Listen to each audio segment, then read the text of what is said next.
Hello बच्चों। तो class 12 के बच्चों के लिए बहुत ही बड़ी खुशखबरी है।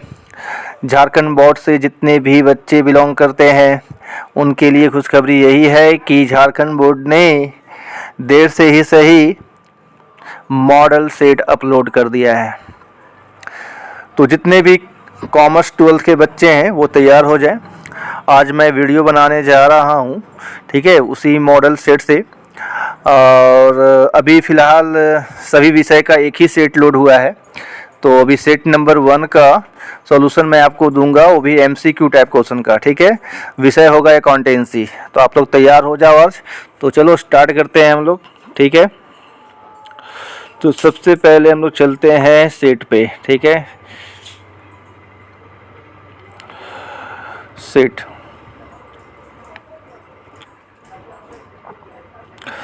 तो देखिए, जैसा कि आप देख रहे हैं सेट आपके सामने है, ठीक है।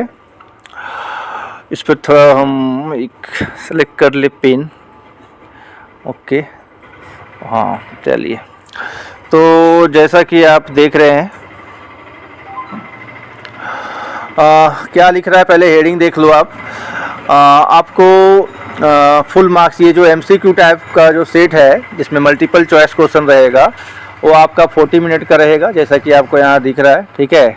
वो आपका 40 मिनट का यहाँ दिख रहा है, सॉरी 40 मिनट बोलते हैं। फुल मार्क्स आपका 40 मिनट होगा और टाइमिंग आप देख लीजिए, टाइम है 1.5 आवर्स, ठीक है। सब क्वेश्चन का जो नेचर होगा वो एमसीक्यू टाइप का क्वेश्चन होगा, ठीक है। आगे आपका क्या है, तो सब तो लिखा हुआ है, इंस्ट्रक्शन देख लो। इंस्ट्रक्शन क्या है, नंबर 1 कुल 40 प्रश्न हैं, सभी प्रश्न उत्तर अनिवार्य है, सभी का उत्तर देना आपको अनिवार्य है। प्रत्येक प्रश्न के लिए 1 अंक है, ठीक है। प्रत्येक प्रश्न के 4 विकल्प दिए हैं, सही विकल्प चयन कर लेना है। इसके लिए आपको वहाँ पर OMR सीट मिल जाएगा और गलत उत्तर के लिए कोई अंक नहीं काटे जाएंगे, मतलब यहाँ पर नेगेटिव मार्किंग नहीं है, ठीक है। तो प्लीज़ जितने भी कॉमर्स से बिलोंग, मतलब कॉमर्स स्ट्रीम से बच्चे हैं जो क्लास 12 में हैं, इस बार 2023 में अपना बोर्ड एग्ज़ाम देने वाले हैं, तो प्लीज़ इस वीडियो को देखें, ठीक है। आपको बहुत हेल्प मिल जाएगा। और जितना भी सेट है, चाहे अकाउंट हो, BMT हो, BST हो, ATP हो, इकोनॉमिक्स हो, इंग्लिश हो, सबका सेट का सॉल्यूशन यहाँ पर दिया जाएगा। लेकिन थोड़ा आप भी मेरे लिए सोचिए, थोड़ा सब्सक्राइब कर दें या थोड़ा शेयर करें, जितने भी कॉमर्स के बच्चे हैं उनको शेयर करें, ठीक है। और सभी को आप शेयर कर सकते हैं क्योंकि इस चैनल पे आपका कम्पिटिटिव मैथ का वीडियो भी अपलोड होता है, जो कि पहले भी कर चुका हूँ और आगे भी मैं करते रहूँगा, ठीक है। तो चलिए वीडियो लंबा नहीं करते हुए आपको स्टार्ट कर दिया जाता है। पहला क्वेश्चन नंबर 1 पे आते हैं हम लोग। क्वेश्चन नंबर 1 क्या कह रहा है, देखो आप लोग के सामने तो है ही। क्या लिख रहा है क्वेश्चन नंबर 1 कि which of the following is not for profit organisation. तो ये चैप्टर जैसा कि आप लोग पढ़े भी होंगे, ठीक ना, accounting for not for profit organisation, ठीक है। तो आपसे पूछ रहा है कि निम्नलिखित में से कौन लाभ ना कमाने वाली संस्था है। मतलब इसमें 4 ऑप्शन में से कौन ऐसा संस्था है जो लाभ नहीं कमाती है, ठीक है। लाभ ना कमाने वाली संस्था नहीं है, सॉरी नहीं है इसमें। देखिए पहला ऑप्शन है आपका महाविद्यालय, जैसा कि आप देख रहे हैं। तो महाविद्यालय मतलब कॉलेज जो होता है ये आपका NPO होता है, नॉट फॉर प्रॉफिट ऑर्गेनाइजेशन होता है, ये लाभ कमाने के लिए नहीं खोला जाता है। स्पोर्ट क्लब भी जो होता है वो लाभ कमाने के लिए नहीं बल्कि सोशल वर्क के लिए खोला जाता है। और हॉस्पिटल भी आप कह सकते हैं कि यहाँ पर कुछ हॉस्पिटल आपका प्रॉफिट बेस पे ओपन किया जाता है, कुछ आपका नॉट प्रॉफिट बेस पे ओपन किया जाता है। हॉस्पिटल को आप नहीं ले सकते हैं। तो यहाँ मारुति उद्योग होगा, इसका सही आंसर होगा मारुति उद्योग। लाभ ना कमाने वाली संस्था नहीं है, मतलब कहने का मतलब इनमें से कौन सा ऑप्शन सही है जो लाभ कमाती है। तो ये है आपका C नंबर ऑप्शन, मारुति उद्योग। ध्यान रखिएगा क्या लिखे, मारुति उद्योग, ठीक है, ओके। क्वेश्चन नंबर 2 में आ जाते हैं। क्वेश्चन नंबर 2 क्या कह रहा है, तो आप देख रहे हैं जैसा कि आपके सामने है क्वेश्चन। यहाँ पर अंडरलाइन करना थोड़ा मुश्किल है तो आप खुद देख लें, ठीक है। क्या लिख रहा है कि झारखंड एकेडमिक काउंसिल जैक, जिस बोर्ड से आप अभी एग्जाम देंगे, तो ये क्या है। तो ऑप्शन नंबर A में क्या बोल रहा है, A में आपका बता रहा है कि ट्रेडिंग ऑर्गेनाइजेशन, व्यापारिक संस्था है। दूसरा कह रहा है गैर व्यापारिक संस्था है, तीसरा दोनों, और चौथा इनमें से कोई नहीं। तो कौन सा सही होगा, आपको पता है कि जैक बोर्ड प्रॉफिट अर्न करने वाला ऑर्गेनाइजेशन नहीं है बल्कि ये गैर व्यापारिक संस्था है। तो इसका सही आंसर ऑप्शन B होगा, ऑप्शन B होगा आपका गैर व्यापारिक संस्था, ठीक है। क्वेश्चन नंबर 3 की ओर आ जाए। तो इसको डिलीट करते हैं। क्वेश्चन नंबर 3 क्या कह रहा है, साझेदारी समझौता हो सकता है, पार्टनरशिप एग्रीमेंट कैन बी। ठीक है, तो साझेदारी समझौता लिखित भी हो सकता है और मौखिक भी हो सकता है, इसलिए ऑप्शन नंबर सी हो जाएगा इसका। ठीक है, क्वेश्चन नंबर 4 की ओर चलते हैं। क्वेश्चन नंबर 4 क्या कह रहा है, 4 कह रहा है कि in a ordinary partnership minimum number of partner can be. Hindi में भी लिखा हुआ है कि एक सामान्य साझेदारी में साझेदारों की संख्या अधिकतम हो सकती है। यदि आप पुराने बुक से पढ़े होंगे तो वहाँ पर 20 लिखा होगा, वहाँ पर सामान्य साझेदारी का आंसर कितना 20 लिखा होगा, और आप यदि नया एडिशन के बुक से पढ़ रहे हैं तो इसका सही आंसर 50 होगा। ठीक है, तो ऑप्शन नंबर सी पे टिक आउट कर लेना, एग्जाम में आता है तो। ठीक है, ओके। क्वेश्चन नंबर 5 की ओर चलते हैं, बहुत ही आसान क्वेश्चन है। गुडविल क्या है, तो आपको पता है गुडविल एसेट्स है, लेकिन एसेट्स में क्या, फिक्स एसेट्स या करंट एसेट्स। तो फिक्स एसेट्स के अंदर भी आपका टेंजिबल एसेट्स आता है, इनटेंजिबल आता है। तो आपको पता है कि गुडविल आप देख नहीं सकते, छू नहीं सकते हैं, इसलिए ये इनटेंजिबल, ऑप्शन नंबर बी हो जाएगा। ठीक है, चलिए क्वेश्चन नंबर 6। क्वेश्चन नंबर 6 आपका कैलकुलेट करना है, लेकिन इतना भी टफ नहीं है, आप मन में कैलकुलेट कर सकते हैं। आपको यहाँ पर गुडविल का वैल्यू फाइंड करना है। क्वेश्चन क्या कर रहा है, जैसा कि आपके सामने है, देख ले क्वेश्चन आपका क्या लिखा हुआ है कि पिछले 3 वर्षों के लाभ थे 6000, 13000, 8000। ठीक है, ख्याति मूल औसत लाभ के 2 वर्षों क्रय पर होगा। तो औसत ये ख्याति जो है, गुडविल जो है, आपको एवरेज प्रॉफिट मेथड से बनाना है। तो एवरेज प्रॉफिट मेथड में आपका 2 ही मेथड था। ठीक है, आपको हम बता देते हैं, एवरेज प्रॉफिट मेथड में 2 ही स्टेप था, सॉरी। ठीक है, 2 ही स्टेप में आपका क्वेश्चन बन जाता है। 1 मिनट रुकिएगा, आपके लिए हम सॉल्यूशन करके रखे हैं। अब यहाँ पर सॉल्यूशन करेंगे तो बहुत टाइम लग जाएगा, तो टाइम बचाने के लिए आपके लिए मैंने रख दिया यहाँ पे। ठीक है, ये क्वेश्चन नंबर 6 के लिए दिया हुआ है, आप देख सकते हैं क्वेश्चन नंबर 6 के लिए। ठीक है, ये आपका यहाँ पर है। तो एवरेज प्रॉफिट यहाँ पर देख रहे हैं कि हम फाइंड कर लिए हैं, एवरेज प्रॉफिट यहाँ पर फाइंड कर लिए हैं। ठीक ना, एवरेज प्रॉफिट के लिए फॉर्मूला क्या है, यहाँ पर देख रहे हैं, एवरेज प्रॉफिट इक्वल टू होता है टोटल प्रॉफिट। तो 3 साल का प्रॉफिट है, 3 साल का प्रॉफिट को ऐड करो, 3 से डिवाइड है। 3 से इसलिए डिवाइड क्योंकि एवरेज का दूसरा मीनिंग मीन होता है, मीन जो आप तो माध्य पढ़ते हैं ना, वही। ठीक है, तो औसत निकालने का नियम है कि जितना संख्या है उतना से ही भाग देते हैं। तो 3 संख्या 3 से भाग देंगे, तो आपका 9000 रुपया आ गया एवरेज प्रॉफिट। ठीक है, अब 9000 प्रॉफिट आ गया एवरेज प्रॉफिट। अब गुडविल निकालेंगे, 2 ही स्टेप में बनता है। गुडविल का फॉर्मूला होता है average profit into number of year purchase. तो क्वेश्चन में आपका नंबर ऑफ ईयर परचेज दिया हुआ है जो कि 2 है, देख लो क्वेश्चन में। तो 9000 को 2 से गुना की 18000, तो यहाँ सही आंसर आपका 18000 होगा। ठीक है, चलिए को वापस सेट में चलते हैं, वापस सेट में चलते हैं। तो इसका सही आंसर 18000 कहीं है तो देख लो, 18000 तो है, तो ये हो जाएगा 18000। ठीक है, और किसी प्रकार का भी आपको लगे कि गलत ऑप्शन सर बताए हैं तो आप कमेंट कर सकते हैं। ठीक है, हो सकता है कि बाय मिस्टेक हो भी जाए, लेकिन नहीं होगा मिस्टेक। ठीक है, चलिए क्वेश्चन नंबर 7 की ओर आ जाते हैं। क्वेश्चन नंबर 7 क्या कह रहा है कि फर्म के लिए आहरण पर ब्याज है, फर्म के लिए आहरण पर ब्याज है। इंग्लिश में बोल रहा है for the firm interest on drawing is.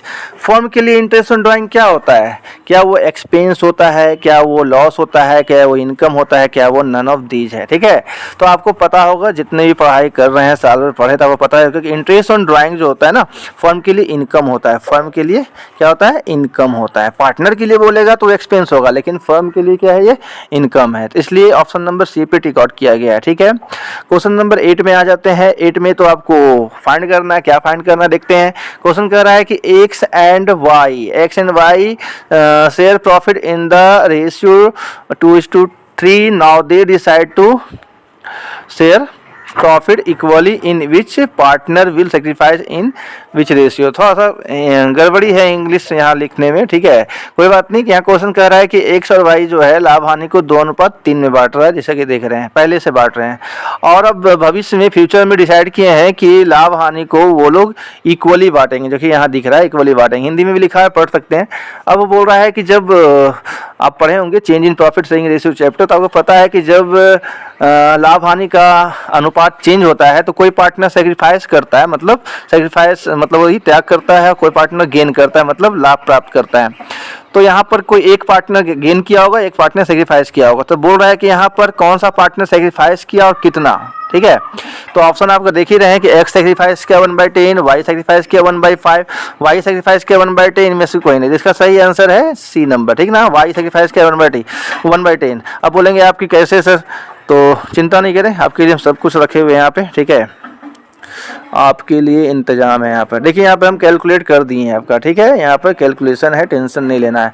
तो आपका क्वेश्चन में ओल्ड रेशियो आपका, इसको ओल्ड रेशियो किसको बोलते हैं, पार्टनर जो पहले से बांटते हुए आ रहे हैं उसको ओल्ड रेशियो कहा जाता है। तो एक्स और वाई का रेशियो आपका 2:3 वहाँ क्वेश्चन में देख लो दिया हुआ है, ठीक है। और न्यू रेशियो भी अगर क्वेश्चन में दिया हुआ है वो इक्वली बोला है, तो इक्वली बोला है तो आपको दो पार्टनर है तो वहाँ पे 1 और 1 पुट करना है, ठीक है। तो 1 कितना होता है, 2 होता है, तो 2 शेयर में से 1/2 एक्स और वाई का हुआ, 1/2 आप सेट करना जानते होंगे। इतना भी नहीं जानते तो फिर आप साल भर किए गया, ठीक है, उसको तो फिर बताया नहीं जा सकता है, उसके लिए फिर आपको मेरे पास आना पड़ेगा। तो अब आगे है सैक्रिफाइसिंग रेशियो का फॉर्मूला क्या होता है, ये भी याद कर लो कि सैक्रिफाइसिंग रेशियो फॉर्मूला होता है old ratio minus new ratio, ठीक है। अब निकाल रहे हैं हम लोग, तो देख रहे हैं यहाँ पर कि ओल्ड रेशियो कितना दिया हुआ था क्वेश्चन में, देख लीजिए 2/5 है और न्यू रेशियो में लिख चुके हैं 1/2 है। अब भिन्न का जोड़ घटा तो आपको आता ही हो, तो घटाना है, घटा के आया -1/10। अब आप बोलेंगे कि सर माइनस में आ गया, ये आप क्या बता रही हैं। तो देखिए नियम क्या है कि हम फॉर्मूला लगाए हैं सैक्रिफाइसिंग रेशियो का, किसका फॉर्मूला लगाया है, सैक्रिफाइसिंग का फॉर्मूला ये है, ठीक ना, इसी से फॉर्मूला है सैक्रिफाइसिंग का। और सैक्रिफाइसिंग के फॉर्मूला में यदि कोई वैल्यू नेगेटिव आ जाता है, माइनस में आता है, तो उसको गेन मानना जाता है। क्या माना जाता है, गेन मानना ही पड़ेगा, क्योंकि आप सैक्रिफाइसिंग का फॉर्मूला लगाए हैं तो आपका प्लस में ही आंसर आना चाहिए, तो वो सैक्रिफाइस होगा। तो एक्स का जो है -1/10 है, इसलिए वो गेन किया, वो क्या किया है, वो गेन किया है, ठीक है। और वाई का यहाँ पर 1/10 आ रहा है जो कि प्लस में, इसलिए सैक्रिफाइस किया। तो सही आंसर आपका समझ गए कि 1/10 होगा, वो भी कौन सैक्रिफाइस किया यहाँ पर, तो आपका y सैक्रिफाइस किया, इसलिए ये यहाँ पर सी नंबर ऑप्शन सही होगा, ठीक है। Question number 9, gaining ratio is calculated. चलिए गेनिंग रेशियो हम लोग कैलकुलेट कब करते हैं यही पूछ रहा है। ऑप्शन है, पहला ऑप्शन क्या बोल रहा है कि एक नए साझेदार के प्रवेश के समय, तो बिल्कुल नहीं, नया साझेदार के प्रवेश के समय सैक्रिफाइसिंग रेशियो कैलकुलेट होता है, ध्यान रखना, तो ये ऑप्शन नहीं होगा।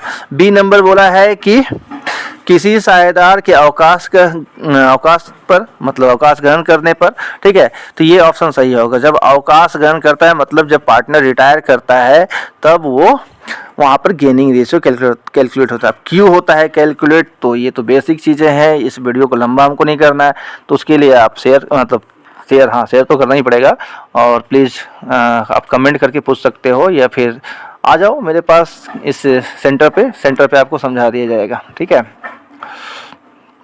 क्वेश्चन नंबर 10 में भी आपका कैलकुलेशन है, लेकिन ये इजी है, इसमें आपको कैलकुलेशन करने की जरूरत नहीं है।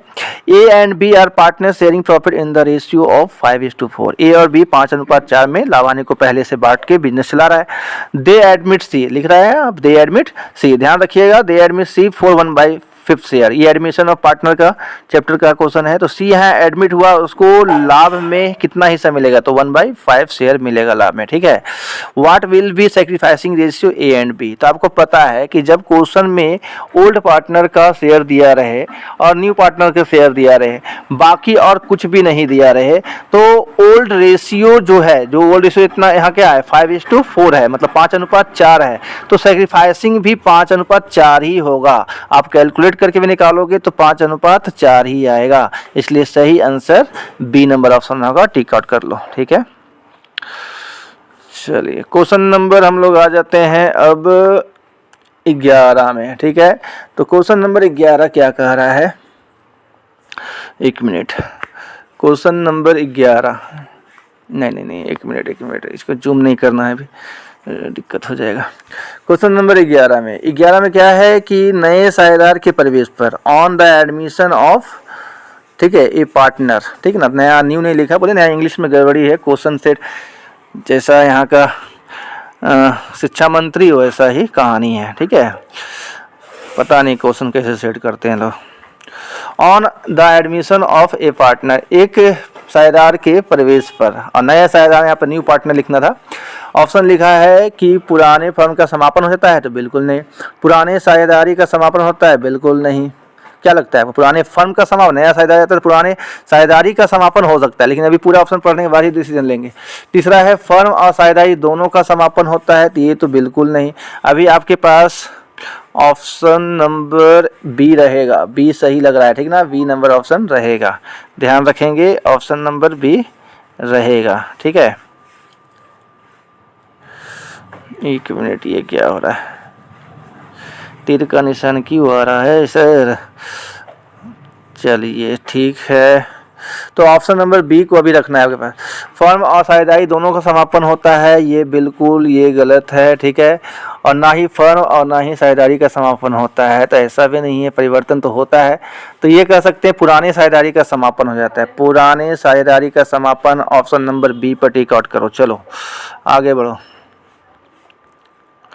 हाँ, क्वेश्चन नंबर 12 में आते हैं। ठीक है, अरे ये क्या होता है ये सब।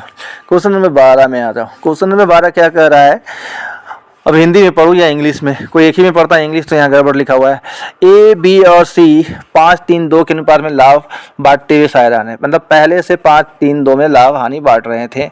अब यहाँ पर ए जो है, ए लगता है निराश हो गया और अवकाश ग्रहण कर लिया। ए जो है रिटायर कर लिया, मतलब अपने आप को रिटायरमेंट में झोंक दिया और फर्म को छोड़ दिया। ठीक है, तो कह रहा है फाइंड द गेनिंग रेशियो। बहुत ही इजी क्वेश्चन, आपको पता है कि क्वेश्चन में जब ओल्ड रेशियो दिया रहे और बस इतना बता रहे कि कौन रिटायर किया, तो कौन रिटायर किया, ए, तो गेनिंग रेशियो निकालना हो या न्यू रेशियो, साथ में भी सुन लो, गेनिंग रेशियो निकालना है या न्यू रेशियो, कुछ नहीं करना है।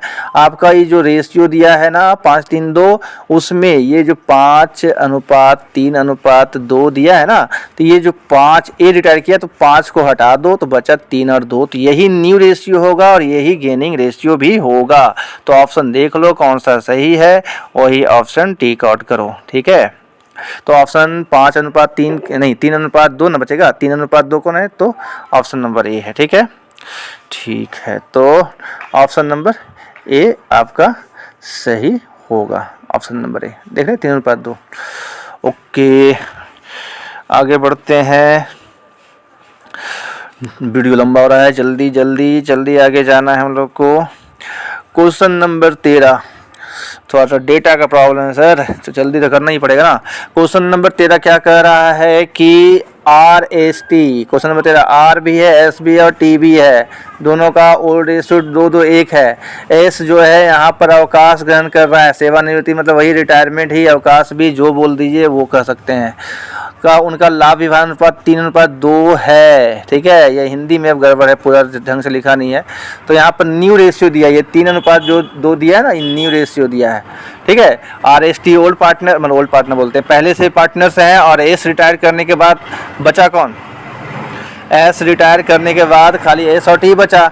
तो S और T का न्यू रेशियो कितना दिया है, 3:2 दिया है। तो गेनिंग रेशियो फाइंड करने के लिए बोल रहा है, तो आपको पता होगा गेनिंग रेशियो क्या कैसे निकलता है। तो चलिए, आपके लिए तो बोले ना, हम हमेशा तैयार हैं और आपके लिए हम कैलकुलेशन करके रख दिए हैं। ठीक है, तो देख लो क्वेश्चन नंबर 13 क्या है। ओल्ड रेशियो क्वेश्चन में दिया हुआ है, ओल्ड रेशियो क्वेश्चन में दिया हुआ है, देख लो दिया हुआ है 2:1, तो हम लिख दिए 2:1। ठीक ना, इसमें से कौन रिटायर कर गया, S, तो S रिटायर कर गया, तो S का जो शेयर यहाँ पर है ये बीच वाला ही कट जाएगा। ठीक है, तो और बच गया R और बच गया T, तो इसका न्यू रेशियो दिया है 3:2, तो 3:2 दिया है, हम लिख दिए हैं, अभी गिवन है ये सब। अब गेनिंग रेशियो फॉर्मूला क्या होता है, जैसे ओल्ड रेशियो बोलते हैं, सैक्रिफाइसिंग रेशियो फॉर्मूला होता है, सैक्रिफाइसिंग रेशियो फॉर्मूला होता है old ratio minus new ratio, तो गेनिंग का उलट जाता है, पलट जाता है, तो वो है new ratio minus old ratio. ऐसे सैक्रिफाइसिंग रेशियो फॉर्मूला तो कोई भी याद कर सकता है ट्रिक से भी, SON का ट्रिक से, S for sacrificing, O for old ratio और N फॉर न्यू रेशियो। बाकी GNO तो कुछ होता नहीं है, खुद से बना लो, इतना इजी तो है।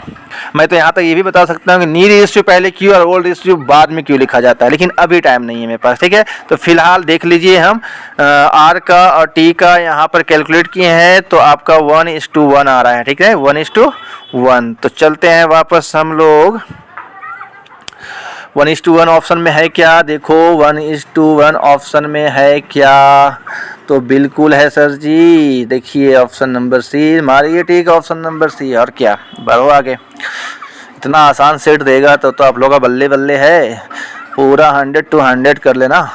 क्वेश्चन नंबर 14 में आ जाओ। 14 क्या कह रहा है, किसी साझेदार के अवकाश ग्रहण करने पर ख्याति का लेखांकन किस प्रकार किया जाता है। ठीक है, पता नहीं अब कौन सा ख्याति का, ख्याति 2 प्रकार का होता है, एक बैलेंस शीट में होता है वो ख्याति, और एक जो रिटायर होता है वो अपना ख्याति लेके जाता है वो ख्याति। तो चलो देखते हैं, एंट्री से गेस हो जाएगा। तो कौन सा एंट्री होता है, तो ये हमको लगता है कि जो पार्टनर रिटायर करता है, जो गुडविल लेके जाता है वापस, उसी के बारे में पूछ रहा है। तो उसका एंट्री तो यहाँ पर आपका होता है gaining gaining partner capital account debit, gaining partner capital account debit to retiring partner capital account, ठीक है। तो सही होगा gaining partner capital account debit to retiring partner, option number C, ठीक है।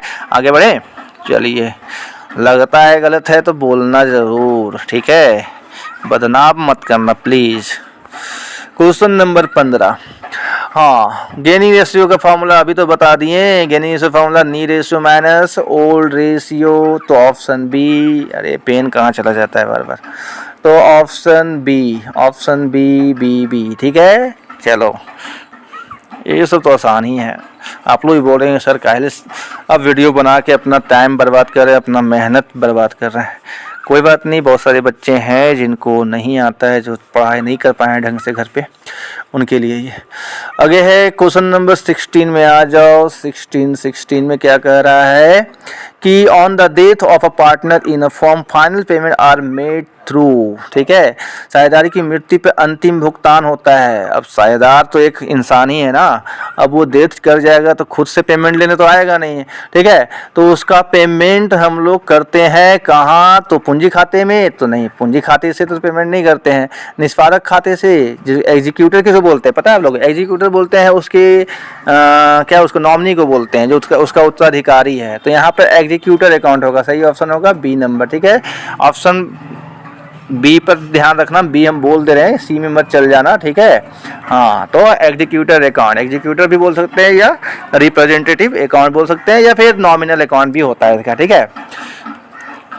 अब कहीं आप लोग रटा हुआ पढ़ाई पढ़े होंगे तो आप लोग को समझ में नहीं आएगा, ठीक है, हम रटा हुआ पढ़ाई नहीं पढ़ा। Number 17, revaluation account is prepare at the time of, revaluation account कब बनाया जाता है, नए साझेदार के एडमिशन पे, या साझेदार अवकाश ग्रहण करता है, रिटायर होता है तब, या डेथ करता है तो, इनमें सभी, तो आपको पता है सभी में रिवैल्यूएशन, रिवैल्यूएशन किसका होता है, एसेट्स और लायबिलिटीज का होता है, और रिवैल्यूएशन एसेट्स और लायबिलिटीज का कब होता है, रिवैल्यूएशन एसेट्स और लायबिलिटीज का कब होता है, जब रिकॉन्स्टिट्यूशन होता है, पुनर्गठन होता है साझेदारी का, तब।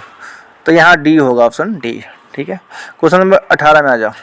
18 क्या कहता है सर जी, 18 कहता है, अरे कहाँ चल गया 18 सर, हाँ 18 कि इसको इंग्लिश में पढ़ने दो, current assets of the asset side of the balance sheet of company include, मतलब करंट एसेट्स में सीधा सीधी बोलो ना, करंट एसेट्स में क्या क्या आता है, ठीक ना, तो करंट एसेट्स में क्या क्या नहीं आता कहीं नहीं लिखा है, ध्यान रखना, एग्जाम में बहुत गलती भी करते, एग्जाम में नहीं स्टेट में बहुत गलती हो जाता है, ठीक है। तो यहाँ पर ध्यान रखना, करंट एसेट्स के बारे में, कंपनी के आर्थिक चिट्ठे, यहाँ पढ़ रहे हैं, कंपनी के आर्थिक चिट्ठे में संपत्ति पक्ष में चालू संपत्ति में शामिल है, तो करंट एसेट्स में क्या क्या आता है, इतना नॉर्मल है, डेटर तो आता है, स्टॉक भी आता है, कैश इन हैंड भी आता है, तो ऑल ऑफ दीज होगा, ये ऑल ऑफ दीज वाला ना बहुत आसान होता है, ठीक है, लेकिन बहुत बार फंसाता भी है, कई क्वेश्चन का ऑप्शन में ऑल ऑफ दीज रहता है लेकिन वो आंसर होता नहीं है, ध्यान रखना इस बात को। क्वेश्चन में 19 में आ जाओ, बहुत ही इजी क्वेश्चन, आप लोग अकाउंटिंग रेशियो चैप्टर पढ़े होंगे अकाउंटिंग के अंदर, तो बोल रहा है कि आइडियल रेशियो क्या है लिक्विड रेशियो का, तो लिक्विड रेशियो का आइडियल रेशियो 1:1 है, वैसे लिक्विड रेशियो का फॉर्मूला भी आपको पता होना चाहिए, liquid assets by current liabilities होता है, ठीक ना, तो लिक्विड रेशियो का 1:1 होता है, और ये भी ध्यान रखना कि करंट रेशियो का बोलेगा तो 2:1 होता है, ठीक ना, तो 2:1 में टिक कर मत देना, हम बता रहे हैं, यहाँ इसका आंसर क्वेश्चन में 19 का आंसर बी होगा, ठीक है। उसके बाद आ जाते हैं क्वेश्चन नंबर 20 में, वाह बहुत अच्छा क्वेश्चन है, इन्वेंट्री टर्नओवर रेशियो का फॉर्मूला पूछ रहा है, इन्वेंट्री टर्नओवर रेशियो को और एक नाम से जानते हैं, स्टॉक टर्नओवर रेशियो भी, ध्यान रखना, दोनों नाम ध्यान रखना। स्टॉक टर्नओवर रेशियो का फॉर्मूला होता है cost of goods sold by average stock, लेकिन आजकल कॉस्ट ऑफ गुड्स सोल्ड की जगह cost of revenue from operation लिख रहा है, तो ये पहला ऑप्शन तो दिख रहा है, cost of revenue from operation भी लिख सकते हैं आप, या कॉस्ट ऑफ गुड्स सोल्ड भी लिख सकते हैं, बाय एवरेज स्टॉक की जगह एवरेज इन्वेंट्री भी लिख सकते हैं, तो ये ऑप्शन सही है और यही ऑप्शन ही सही है, तो ऑप्शन नंबर ए पर टिक आउट करो, यही सही है, ठीक है। क्वेश्चन नंबर 21 में आ जाते हैं। 21 में बोल रहा है कंपनी होती है, कंपनी होती है, आप इसका विशेषता पढ़ेंगे, फीचर्स पढ़े होंगे, तो क्या अवैधानिक व्यक्ति होती है, बिल्कुल नहीं होती है, क्या कृत्रिम अवैधानिक व्यक्ति होती है, बिल्कुल नहीं होती है, कृत्रिम वैधानिक व्यक्ति होती है, तो बिल्कुल ये होती है, कृत्रिम वैधानिक व्यक्ति होती है, विशेष व्यक्ति होते हैं नहीं, ठीक है, तो सही ऑप्शन जो होगा वो होगा कृत्रिम वैधानिक व्यक्ति, सी नंबर ऑप्शन, क्लियर। चलो आगे बढ़ो। अरे भैया आप डिस्टर्ब करते हैं हमको। 21 हो गया ना, चलो 22 को रखते हैं। हाँ आ जाइए आप, आ जाइए, स्वागत है आपका। क्वेश्चन नंबर 22, निजी कंपनी 22 यहाँ दिख रहा है, हाँ अंधे तो कोई नहीं होंगे। चलिए देखिए यहाँ, निजी कंपनी के अधिकतम सदस्यों की संख्या कहाँ तक सीमित है। आपको पता है निजी कंपनी बोल रहा है, साझेदारी नहीं है। 20 पे टिक आउट नहीं कर देना। एग्जाम में बहुत स्मार्ट बनते हैं और तेजी में एकदम जल्दी जल्दी रंगना स्टार्ट करते हैं, ठीक है। तो 200 होता है, कितना होता है 200। निजी कंपनी अधिकतम सदस्यों की संख्या 200, और सार्वजनिक कंपनी के यदि पूछेगा तो असीमित होता है, ठीक है। और कम से कम संख्या जान लो, कम से कम निजी कंपनी 2 होता है और सार्वजनिक कंपनी जो पब्लिक कंपनी बोलते हैं उसमें 7 होता है, ठीक है। एक्स्ट्रा जानकारी आपको दे रहे फ्री में, ठीक है। ऐसे ही ये भी तो फ्री में दे रहे। जब तक आप लोग सब्सक्राइब नहीं कीजिएगा तब तक कहाँ से मेरा अर्निंग होगा। चलो देख रहे हैं। क्वेश्चन नंबर 23 में आ जाओ। क्वेश्चन नंबर 23 क्या कह रहा है कि अंशधारियों को प्राप्त होता है। तो बताइए सर जी, शेयर होल्डर को क्या प्राप्त होता है, सबको पता है, लाभांश प्राप्त होता है, डिविडेंड प्राप्त होता है, ठीक है। अब पूरा हम इसका लेक्चर नहीं देंगे। क्वेश्चन नंबर 24 में आ जाओ। 24 में क्या कह रहा है, 24 में कह रहा है कि पूंजी का वह भाग जो केवल कंपनी के समापन पर ही मांगा जा सकता है कहलाती है। हाँ, इस क्वेश्चन के बारे में तो हम कुछ कहना चाहेंगे। इस क्वेश्चन में 2 ऑप्शन हमको सही लग रहा है, सी नंबर भी और डी नंबर भी, ठीक ना। इस पर थोड़ा सा लेक्चर तुम देंगे, आप बोर हो चाहे जो हो। जो बोर होते हैं वीडियो छोड़ के भाग जाओ और जाके वो क्या बोलते हैं भी लोग देखो जाके सब यूट्यूब पर कि कैसे चावल पकाया जाता है और कैसे रोटी पकाया जाता है, ठीक है। वो मज़ा है, और नहीं तो फिर पतरी कमरिया लचकाओ जाके सब। ध्यान दो यहाँ पर। तो यहाँ पर देखो, ना मांगी गई पूंजी अनकॉल्ड अप कैपिटल, ठीक ना। अनकॉल्ड अप कैपिटल को ही ट्रांसफर किया जाता है रिजर्व कैपिटल में। और रिजर्व कैपिटल में जब ट्रांसफर हो जाता है ना वो कैपिटल, तो इसका यूज आप बीच में कहीं नहीं कर सकते हैं। इसका यूज आप सिर्फ कंपनी के समापन के समय ही कर सकते हैं।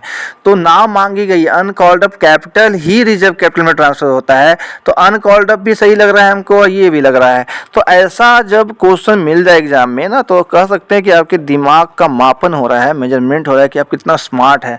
जब 2 ऑप्शनों को सही लगे तो आपको चुनना होगा जो भारी है, जिसमें वेट ज़्यादा है। तो ज़्यादा वेट आपका इसमें है, तो आप डी नंबर टिक आउट करना। अब कोई टीचर कहेगा ना मांगी गई पूंजी, तो अपने हिसाब से आपको तर्क देगा, तो वो सही हो सकता है। आप देख लो अब झारखंड बोर्ड किसको सही करता है, हम तो डी ही सही करेंगे, ठीक है।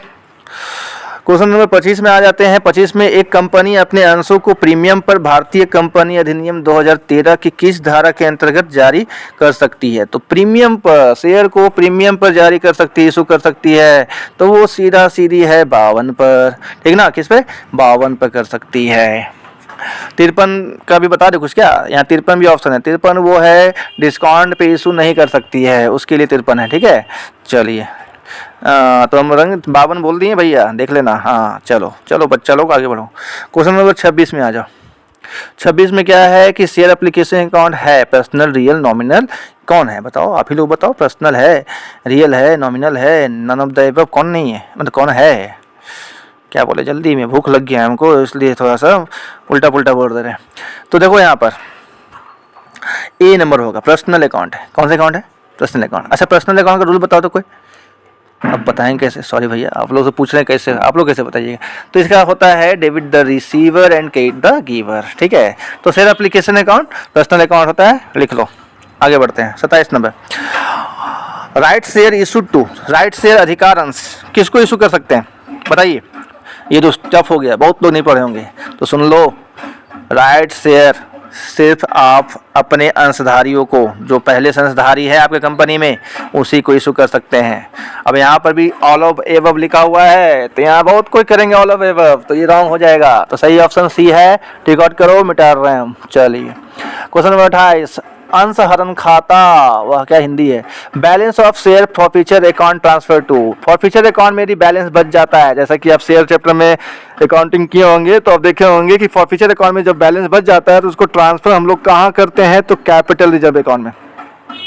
कहाँ ट्रांसफर करते हैं, कैपिटल रिजर्व अकाउंट में। याद होगा आप लोग को, मेरे यहाँ जो कोचिंग में पढ़ते हैं उनको तो याद होगा ही, और नहीं याद होगा तो छड़ी है मेरे पास तैयार, आइए पूछते हैं फिर।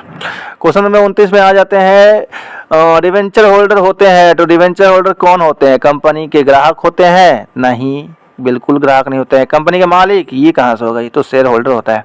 कंपनी के लेनदार, यही तो सही है, तो कंपनी का लेनदार सही होगा। डिवेंचर होल्डर एक तरह से कंपनी का लेनदार होता है, ठीक है, क्रेडिटर होता है। ओके, आगे बढ़े। क्वेश्चन नंबर 29 हो गया। 11 क्वेश्चन आप बचा हुआ है। जल्दी जल्दी, कितना मिनट का वीडियो हो गया, 30 मिनट हो गया, सॉरी, आगे जल्दी बढ़ो। किधर गया 30 नंबर। हाँ, 30 नंबर क्वेश्चन में बोल रहा है कि ऋण पत्रों पर ब्याज की दर होती है। लीजिए, अब डिवेंचर पर इंटरेस्ट कितना मिलता है, तो फिक्स फिक्स होता है। हाँ, फिक्स होता है। 12% तो कहीं रूल नहीं है, 20% कहीं रूल नहीं है, 15% कहीं रूल है, निश्चित दर होता है, मतलब वो पहले से निश्चित कर दिया जाता है, इसलिए इसका सही ऑप्शन सी होगा। सी पर टिक आउट कर लो सर। चलिए, क्वेश्चन नंबर 31। ऋण पत्रों के शीर्षक के अंतर्गत दिखाया जाता है, मतलब debenture are exhibited under the heading. आप बैलेंस शीट बनाए होंगे, तो आप बैलेंस शीट में जब दिखाते होंगे डिवेंचर को, तो वहाँ पे बैलेंस शीट में लायबिलिटी साइड 3 हेडिंग होता है। एक शेयर होल्डर फंड का हेडिंग होता है, एक शेयर होल्डर फंड के अंदर एक रिजर्व एंड सरप्लस का भी होता है, और उसके बाद दूसरा आपका नॉन करंट लायबिलिटीज का होता है, करंट लायबिलिटीज का। डिवेंचर नॉन करंट लायबिलिटीज है, ठीक ना। तो नॉन करंट लायबिलिटी यहाँ दिया नहीं है ऑप्शन, तो बताइए। तो यहाँ पर नॉन करंट लायबिलिटीज का दूसरा नाम लॉन्ग टर्म लोन है, और लॉन्ग टर्म लोन नहीं तो लोन को यहाँ बोरोविंग करते हैं, तो ऑप्शन नंबर सी हो जाएगा, ठीक है।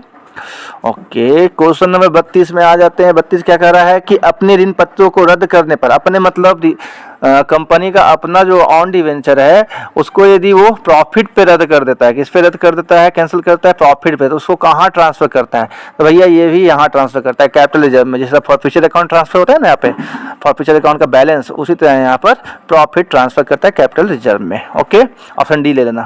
क्वेश्चन नंबर 33 में आते हैं। 33 में क्या लिख रहा है, तो कैलकुलेटिव लेकिन नॉर्मल है, तो इसमें अलग से क्या करना है, लेकिन हाँ गलत दिया हुआ है, हिंदी में कुछ इंग्लिश में कुछ। देख लो क्या यहाँ लिखा है, हिंदी में लिखा है कि एक कंपनी के पास 2020 और 2021 में व्यापारिक प्राप्ताएं, मतलब ट्रेड रिसीवेबल जो है 1 लाख का था, 2020 का 1 लाख था, और 2021 का 80,000 था, ठीक ना। तो किस प्रतिशत की दर से इसमें परिवर्तन हुआ, और वही यहाँ पर देखेंगे, यदि आप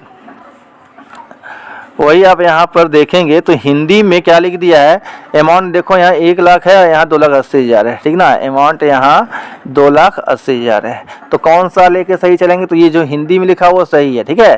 तो हिंदी लेके चलेंगे तो 1 लाख है, और 1 लाख से 80,000 हो गया, ठीक ना। तो इसके लिए तो आप जानते हैं कि 20,000 का अंतर है, तो 20,000 गुने 100% निकालने कौन नहीं जानता है सर, और नहीं जानते तो चलिए उन बच्चों के लिए जो बहुत ही वीक है उनके लिए इंतजाम तो हम कर ही दिए हैं, टेंशन नहीं लेना है। ये देखिए, ये तो निकाले कि गलत है, 180% तो ऑप्शन में है भी नहीं, तो ये तो होगा ही नहीं, ठीक है। तो आपका यहाँ पर यही हो सकता है, कोई चारा नहीं है। देखिए 1 लाख और 80,000 हो गया, 20,000 का परिवर्तन हुआ है, तो 20,000 गुना 100, बच्चा लोग भी जानता है, परसेंट में चेंज करने के लिए इंटू 100 करते हैं, बाय में बेस प्राइस, मतलब बेस वैल्यू दिखाते हैं। बेस वैल्यू मतलब जो पहले था और जो बाद में हुआ, तो बाद वाला नहीं, पहले वाला, बेस मतलब पहले वाला, ठीक ना। तो वही हम यहाँ पर कर दिए हैं। चलिए, तो यहाँ 20% होगा, तो ऑप्शन 20% वाला ले लो, ठीक है। किधर गया, तो 20% हो जाएगा यहाँ पर, एक इधर पेनवा भाग जाता है, 20% हो जाएगा, ठीक है। अब आगे क्वेश्चन नंबर 34 में आ जाते हैं। तो बोल रहा है common size in A common size statement in the the amount of net cell assume. तो नेट सेल हमेशा हम लोग 100 मानते हैं, और क्या है 10 और 1000 100 मानते हैं, 100 मान के चलते हैं, तो ऑप्शन सी ले लेना, ठीक है।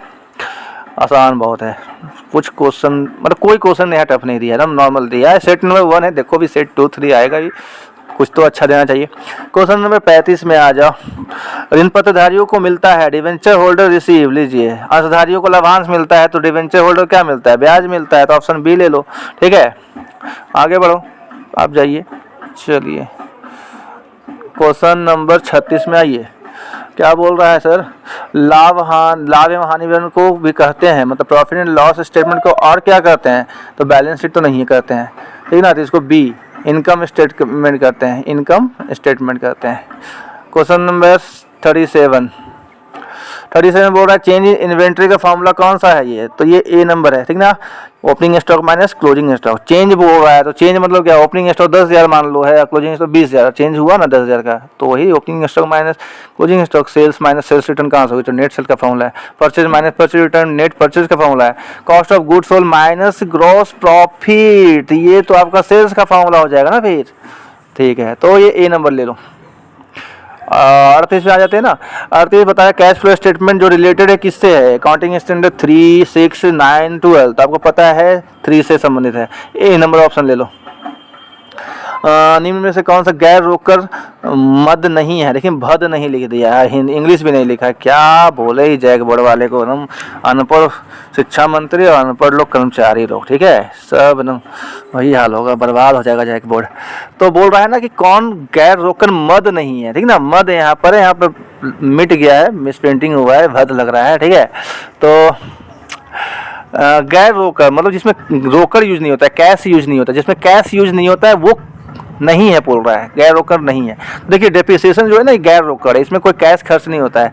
गुडविल रिटर्न ऑफ होता है, इसमें कैश का कोई काम नहीं है। और प्रोविजन फॉर बैड डेट्स आपको पता है, इसे पूरा लेक्चर में 1 घंटा दे सकते हैं, लेकिन अभी नहीं दे सकते हैं। तो इसमें से गैर रोकर मद नहीं है, ठीक ना, तो ये कैश सेल्स हो जाएगा। सही ऑप्शन होगा आपका ए नंबर, ठीक ना, ये रोकर मद है, ठीक ना, रोकर में होता है। ओके, अब लास्ट क्वेश्चन, चलिए अंत हो रहा है, खुशखबरी आपके लिए। रोकड़ प्रवाह विवरण कैश फ्लो स्टेटमेंट, ठीक है। तो कैश फ्लो स्टेटमेंट तैयार करते समय लाभांश का भुगतान मतलब डिविडेंड जो हम लोग पेड करते हैं, डिविडेंड जो पेड करते हैं वो हम लोग कैश फ्लो स्टेटमेंट में किसके हेडिंग में रखते हैं। तो आपको पता है कि कैश फ्लो स्टेटमेंट 3 हेडिंग होता है, एक ऑपरेटिंग, एक इन्वेस्टिंग, एक फिनांसिंग। तो फिनांसिंग में रखते हैं, ठीक ना, किसमें, बी नंबर। तो चलिए 40 क्वेश्चन सेट नंबर 1 लोड हो चुका था तो कर दिए। अब आप लोग फिर से वही काम, सर जी सब्सक्राइब कर दो प्लीज़, बहुत टाइम और मेहनत लगता है सर जी। आप सभी बच्चों से रिक्वेस्ट है कि खासकर मेरे कोचिंग के बच्चों को प्लीज़ शेयर करो ये सबको, ठीक है ना, शेयर करो, क्योंकि कई बच्चों तक ये पहुंच नहीं पा रहा है, जिसके कारण वो इन सेवाओं से वंचित रह जा रहे हैं, जो कि सही नहीं है, ठीक है। जब कोई दे रहा है तो ले लिया करो, ठीक है, फ्री का दिया जा रहा है तो लेने में क्या दिक्कत है।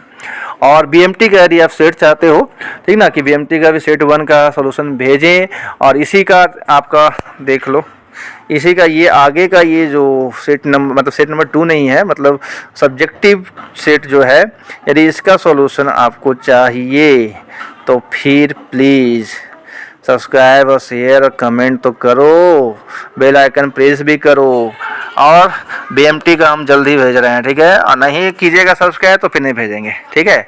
चलिए थैंक यू, ढंग से रहिएगा, अच्छा से खूब पढ़िए, 14 मार्च 15 मार्च एग्जाम है, खूब मेहनत कीजिए और टॉपर बनिए। डिस्ट्रिक्ट का नहीं, झारखंड टॉपर बनना है आप लोग सभी को। कोडरमा का नाम ऊँचा करना है यदि, तो कोडरमा का एक बच्चा होना चाहिए झारखंड का फर्स्ट रैंक का टॉपर, ठीक है। Thank you.